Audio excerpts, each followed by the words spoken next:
Good afternoon, everybody, and welcome to today's webinar. Happy Friday to you all. Hope you've all had a good week in Hong Kong, Singapore, and wherever else you are. Today I'm going to be talking about the UK market, and I'm also delighted to be joined later for a Q&A with Rebecca Pickard from Liquid Expat Mortgages. Rebecca has been in the business for quite some time, and she's going to add some comments in terms of UK mortgaging. And we've asked for the key questions that you would like to cover on mortgaging, and we're going to go through those later in the presentation. So it'd be great to have Rebecca with us today. Okay, right, so let's get into the presentation. So a little bit of background to IP Global first, because I know there's a lot of people on the line today who are unfamiliar with our business. So I just want to spend 2 minutes just sharing some thoughts on the business with you all. So IP Global is a research-driven end-to-end property investment company. We do everything from research and due diligence right the way through to introduction to the client, to the lawyers, to mortgaging opportunities, to lettings and management. And it's all very much city centre based and really about looking at the economic opportunities of investing in key cities. As a business, we've transacted around about $3.2 billion US of property since we set up. And for my part, I've been in the business for 14 years now. I joined in 2006. So in terms of what we're up to this year, there are three main markets. It's UK, it's Germany, it's Portugal. We are focusing today on the UK, and we're really happy to be looking to launch our first London deal very, very soon now. I'm going to share a sneak peek of that at the end of the presentation. Right, so UK-wise, we have done close on 100 projects over the years now. We first looked at the UK in 2009. We've got a really good understanding of the UK market. We've done a lot of work in London and in the regional cities over many years. And then aside from that, our lettings and management business, Complete Limited, also manage around about £500 million of property in the UK for our clients. And alongside that, we've been ably supported by our lawyers who have helped the clients through their transactions over the years. Of course, there's been a lot going on in the UK these past few months. And today I just want to share some thoughts on how we see the UK market going forward as we come out of the COVID-19 situation. Right, so I think really we take a step back and we start with the referendum a few years ago now. So at that point, when the referendum came and the vote was to leave the European Union, what we really saw in the property market was a period of dampening down of the property market. A lot of investors stayed on the sidelines. A lot of property developers decided that they would put off a lot of projects in terms of planning applications and so on and so forth, whilst there was so much uncertainty. And that really took us all the way through to the election at the end of last year, which basically culminated in quite a surprising result, a Conservative win with a big majority. And at that point, what we basically saw was confidence in the property market, in the UK political situation too, going forward. And that confidence we saw in January and February of this year, actually, which transcended into a pickup in the property market. The election meant there was a clear mandate for Brexit. The fact that 31st of January was the timeline for the transition period, and that there was a clear sense that we were leaving the European Union and there was a clear government for the next 5 years. So January and February were very strong months in terms of the property market in the UK. We saw a lot of transactions. In fact, some of the strongest months, January and February, for quite a number of years. And it was very much the Boris bounce. There was a lot of confidence. Agents were busy right the way across the UK, and people were starting to enter the market again, having put off transactions for the past 3 or 4 years. So fast forward to mid-March, late March, and suddenly the whole COVID-19 situation hit the UK. And what that basically meant was the whole market was in effect suspended. People were in lockdown. Property agents were obviously not working anymore, and for quite a number of weeks the market got suspended in animation. You'll see from the slide on the screen there that transactions basically plummeted, and property sales in April hit a record low because nothing was happening, nothing was open, and people were basically sitting on the sidelines. So during the COVID-19 period in the UK, what we saw was the Bank of England very active in terms of making sure the wheels of the economy would keep turning. So we saw a couple of interest rate cuts. 11th of March, we saw Bank of England cut the rates from 0.75 to 0.25, and then another cut on the 19th of March, which brought rates down to an historic low of 0.10%, absolutely incredibly low rates on the ground. Fast forward into where we are now. This week, basically the UK has got more to a point where the economy is opening up again. I mean, sure, we've seen in April the GDP figures were massively hit, a massive shock to the system. But now, since probably sort of mid-May, the economy has started to open up again, and things are starting to move. And this week we've seen shops starting to open on the ground, and a sense of normality starting to return to the UK as the series of steps to get the UK economy going again. So in terms of the property market, what have we seen?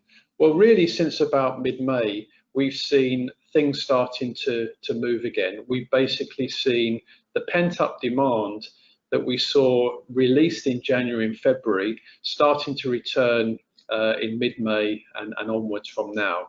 So whilst people have been sitting at home, they've had a lot of time to think, they've had a lot of time to really review their plans and decide what they're going to do when the economy was opening up. And consequently, when the property market started to open mid-May, agents, online inquiries have gone up significantly. So Zoopla, Rightmove, all these different agencies have really seen a huge deluge of inquiries where people are now looking to move on. But of course, in this new world, people are looking for different things. So people are looking at perhaps living further out from their workplace because they are happy to work from home. They're looking for outdoor space. So changes have occurred, and obviously that's going to be something that developers will need to be conscious of going forward to make sure that they are marketing the right property for potential investors. So of course, when we're looking at international clients, we've got to remember that there is a currency opportunity here. There is a strong currency opportunity, and I think the point is this year what we will see is continuing weakness in the GBP amongst a basket of currencies. And the reason why that is because as COVID-19 eases in the UK, what's going to get more publicity is the Brexit negotiations, and the Brexit negotiations are going to be tricky. They're not going to be straightforward. There's going to be a lot of twists and turns, and therefore there's going to be quite a bit of volatility in the currency whilst the uncertainty goes on all the way through to the end of the negotiation period, which is deemed to be at the end of this year. So right now, if we look at Hong Kong dollar, if we look at Sing dollar, if we look at GBP to euro, there is a lot of value there. So GBP to Sing dollar, if you look at that, sort of 2.22 back in 2015, it actually reached a low of around about 1.66 quite recently. Pound has slightly bounced back, but there's about 20% value in the the Sing dollar to GBP. In fact, when I lived in Singapore, it was around about sort of 3 Singapore dollars to the pound. So there's really good value there, and the same obviously for the Hong Kong dollar. 21% value since the past few years. So looking at sort of 2015-16, when it was 12.3 Hong Kong dollars to the pound, and now it's round about the sort of 9.66 amount. So incredible value for our international investors to take advantage of when they're using their salary currency to invest into the UK. Right, so people will look at the UK right now and they perhaps will look at some negative items. They'll look at the GDP that came off significantly in April, but we really see that as a short, sharp shock, which we'll see a rebound on quite strongly very, very quickly. But of course, what really underpins the UK market is the supply v demand scenario. And as I mentioned at the outset, really from the Brexit vote in 2015, what we've basically seen is the fact that a lot of developers put off building and a lot of buyers put off buying. But where we are right now is there's a lot of pent-up demand and there's less stock probably than there's ever been for quite a number of years. So if we look at the slide here, the UK for quite a number of years has needed around about 300,000 homes to be built year on year. Basically, that target has not been achieved. If we look at where we are sitting currently, it's around about the sort of 240,000 homes per year being built. So around about a shortfall of about significant amount under the 300,000 target. And of course, we've got 159,000 new households growth in England projected over the next number of years. So there's a significant shortfall of property that's being built, and that is really what underpins the UK market. Planning rules and regulations are extremely tight. It takes a long time to get that planning permission, and so there's something that's very significantly underpinning the market.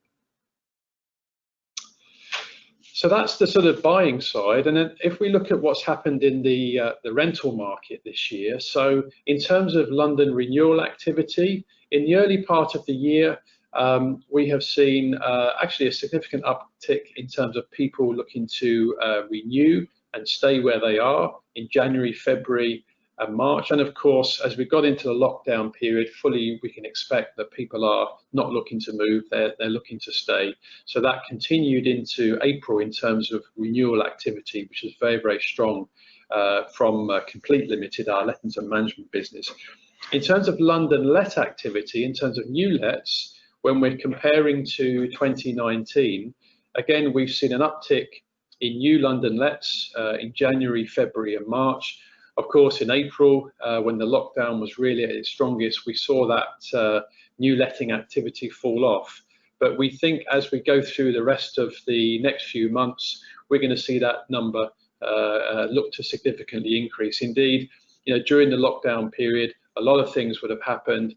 People would have decided to perhaps go their own ways, having spent a lot of time together at home and sadly part. And then, of course, in terms of the fact that people have decided on their new plans, they'll be very, very active to get back into the lettings market and move forward with a new property let. Right, okay, at this point, just before I go into showcasing our new London launch, I'm going to be joined by Rebecca Pickford from Liquid Expat Mortgages. She's going to go through the 6 key questions that you've been asking in terms of UK mortgaging. So I'll be delighted to be joined by Rebecca from Liquid Expat.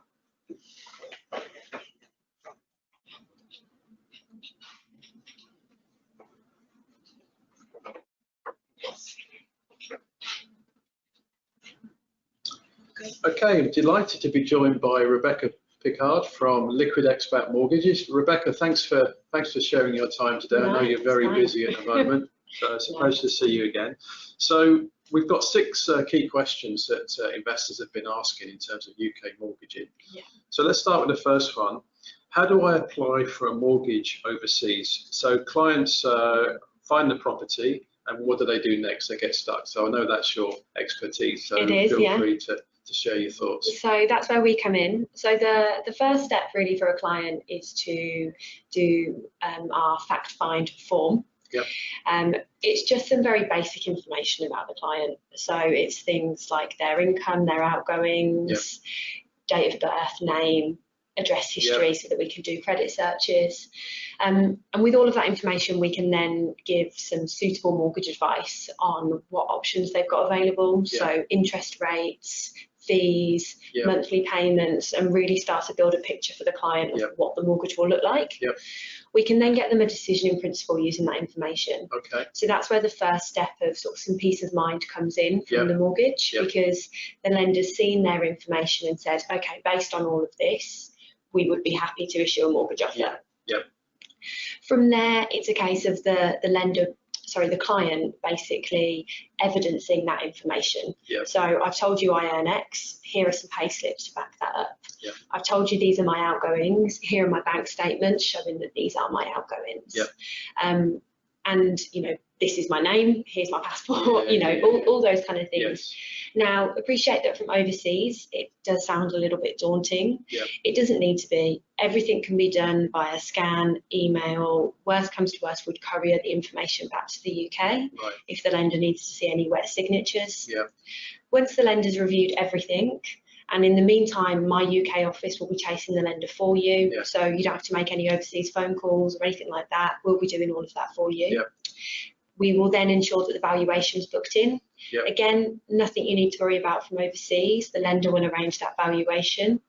Once the valuation's been done, that's when your mortgage will be issued, your mortgage offer, which will go directly to you and your solicitor, and the solicitor will then be able to do all the work to get you your mortgage offer. So there's no need to take a trip back to the UK. There's no need for a huge expense in terms of a lot of overseas phone calls or anything like that. We can very much do everything for you. Okay, great. So it seems there's a pretty robust process in place there. Yeah, absolutely. I mean, we've been doing this for about 13 years now, so a lot of the kinks have been worked out. And we've got a system in place now. Great, fantastic. Might have just overlapped actually on the second question. So can I secure a mortgage before signing a contract with the developer? So from what you're saying, it appears that yes, you can do that. You can get the peace of mind to move forward. Yeah, absolutely. So once you've reserved a unit, that's when we would be able to start the process. It would obviously depend on when the completion date is. Mortgage offers in the UK last for 6 months. So ideally, we don't want to be applying any earlier than 6 months before the completion date. Otherwise, the offer will expire and we have to start all over again, which obviously no one wants to do. So yes, we can do it before you sign the contract, but ideally, we only want to start around 6 months before completion. Fine, understood. Okay, let's have a look at the third question. So, okay, this is obviously very relevant to where we are now. So, what is the impact of COVID-19 on the UK mortgage market? So, what are you seeing from your side in the last sort of month or so? So, I would say that the main impacts were really April and May. They were tough from a mortgage point of view, which you probably saw from me. A lot of the lenders unfortunately took the decision to either come out of the mortgage market temporarily to sort of see how things played out. And other lenders said, we will go ahead, but we're going to have to restrict how much we can lend. So rather than doing 75%, they may only be willing to do 65%. To be honest, the main driving force behind that was that the UK was in such a strict lockdown that valuations weren't able to take place. And what lenders didn't want to do is have a huge backlog of applications building up and up and up, and then none of them were able to progress any further. Because the risk of that is that A, there's a huge backlog of cases, but B, all of these documents that clients had supplied are going out of date. And so things could have really changed, especially because the job market became very uncertain. So what the lenders didn't want to happen is to have a lot of applications that looked great at the time, but then actually a lot of things have changed and they wouldn't have then been able to go ahead. So they took the decision to say, right, we're going to pause everything. Or we'll offer a lower loan to value because the risk to us is lower. And therefore we can do what's called a desktop valuation, where they just do some Google searches online and come up with a valuation rather than sending somebody out. So what we found in June, which is obviously some really good news, is that because the lockdown started to ease in the UK, valuers are now able to go out and actually physically visit a property again. So that improvement has put a lot more it's given the lenders a lot more confidence Yes. to be able to say, okay, we'll come back onto the market again, Yep. or okay, we're happy to go back up to the 75% Yep. again. Yep. So because of that, we've seen a huge improvement in June. Okay. I'd say the main impact we're probably still seeing is that there is a slightly longer time frame to get a mortgage offer right now, because there was still a slight backlog of 7 weeks. Understood. So things are taking a little bit longer. People are still working from home, whilst for some people that means more work gets done. For some people it means efficiencies have dropped slightly, so things are taking a little bit longer. But we are still able to offer what we could back in March. Right, okay. So that's been a real positive. Okay. I'd say the other impact of COVID-19 is it's probably added a couple of extra questions into a mortgage application. So you now have lenders who just need to double check what the impact has been on individuals' jobs. Yes. Are you able to work from home? Have you been furloughed or the equivalent in your country? Have you had to take a pay cut? Just a few extra questions. They're not necessarily needing huge amounts of evidence from that. They just need to understand what's happened. Are you impacted? Is there any risk to you right now taking on this mortgage that you won't be able to repay it? So there's been a few extra precautionary questions added in. Sure. But otherwise, it does, touch wood, it does definitely feel like we're returning back to some sense of normality. Yeah, absolutely. Great. Okay, so the next question is, so in terms of our international investors, so the people you and I are seeing from Hong Kong, Singapore, etc. So what is a typical loan to value and mortgage rates that those people can expect at this precise moment? So loan to value, the very maximum is 75%. Sometimes if the client wants to go for interest only, it may drop slightly to 70%. Just to get access to different lenders and different interest rates. But if someone really does need that 75%, we absolutely can get that. Okay. The interest rates really vary depending on a number of things. So whether they hold a British passport or an international, like a Hong Kong, Singapore, European, anything else. Income levels that a client receives, that also impacts it. And also the property value as well. Right. So in general, I would say for most people, we are looking at somewhere in the region of between 3 and 4%. It's probably a good idea of barometer. What. Yeah, absolutely, barometer. That's a good word. That's roughly what people will be paying at the moment. Okay. And final question: in view of COVID-19, is it a good time to remortgage and invest in a new property in the UK? So of course, I suppose that's gauged by the amount of inquiries you're seeing, etc. Absolutely. So what would your thoughts be on that, Rebecca? So I would say June has been a massive step back to normality. So the number of inquiries we've seen in June has gone up. And now in April and May, it was sort of the inquiries we were getting were very much of, we're thinking about it because we've got a bit more time right now because we're at home. The ones in June, we've seen a lot more, no, we're ready to go ahead. I'm inquiring with a purpose now, which obviously is a massive positive and shows that people's trust and confidence in investing back in the UK is now starting to pick back up again. I think people think they might be able to get a deal back in the UK at the moment. Whether that plays out is we'll see as valuations start to come in. I think, to be honest, because lenders are now returning to the market, I think it absolutely is a good time to remortgage. A month ago, probably not, because you'd have seen a lower loan to value and potentially not as many options available. Now we're going back to the same level of loan to values as you could have expected earlier in the year. So I think it really is a good time to remortgage. You can definitely get access to the best possible interest rates we have at the moment again. And there's a huge amount. We've got over 50 lenders on the panel now, and I would say 95% of them are back. So almost a return to what we saw in January and February, where things were quite strong after the election. Exactly. So I think the answer is probably yes, based on a mortgage perspective. Rebecca, well, thanks very much for your time today. That's been really helpful. Just for you all, as I say, Rebecca is based in the Hong Kong office here, and we'll be delighted to receive all your UK mortgage inquiries. So if you'd like further details, do drop me a line and I will connect you with Rebecca. So Rebecca, thanks again for coming in today. It's much appreciated. Thank you very much. Thanks.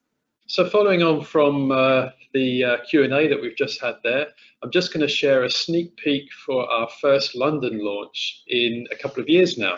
So let's just have a quick look at that. So we are launching a new London opportunity in Brentford in West London. This is an area that I know very well. Many years ago, before I came out to Hong Kong, I used to live in Ealing in West London, which is just a stone's throw away from here. And this is a really fabulous area to invest in. As you can clearly see, there's a nice piece of greenery around there in West London, in Brentford. And this particular location dovetails between Chiswick, Kew, Richmond, a really super location where there's a tremendous amount of investment going in. There's about £500 million of regeneration money. This project sits close to the Golden Mile, which is, as we enter London at the bottom of the N4, there are lots of big corporates here, GlaxoSmithKline, AstraZeneca, Sega, lots and lots of big corporates. And this project, in our view, is perfect for the new post-COVID-19 world. There is workstations within our building.